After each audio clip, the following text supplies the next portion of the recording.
for CPI, Consumer Price Index. We use Consumer Price Index to understand the changes in price of certain basket of goods and services over a period of time. So definitely, it simply means we use Consumer Price Index to measure inflation rate within the economy. So what are the problems about using, or setbacks, limitations about using Consumer Price Index? The first one they said is introduction of new products. So because we measure the price of certain products last year, we want to compare it with the product of this year. What about if the product is not made last year? If we don't have the product last year, the product is just a new product. So that means we cannot use Consumer Price Index for such products.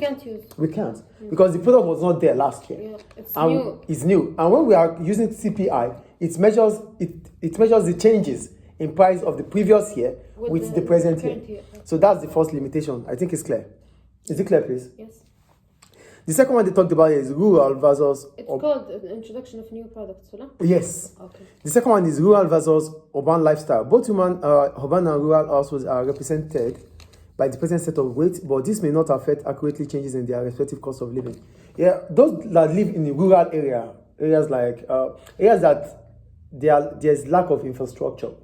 I don't want to mention areas here now. So those areas, their living standards are not the same as this area. So which means the prices for goods and services over there might be cheaper than the price of goods over here. Yes. Just for example, the price of goods and services in Soma can be different from the price of goods in Tripoli.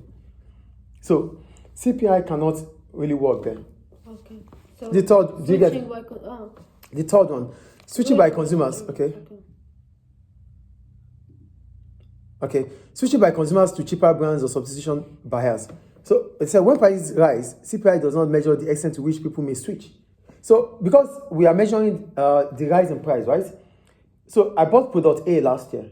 Because product A is so expensive for me, now this year I'm going to buy product C. So how do I measure the change in price of product A and C? They are not correlating. Same, yeah. Do you get it? And the last one, or second to the last one, let me just say the last one here. Quality of the product. We measure Consumer Price Index with price. We have forgotten that the price of a product might have increased, maybe because the quality has increased or certain features have been added to the product. So these are the limitations about Consumer Price Index. I think those ones are fine. Okay, done.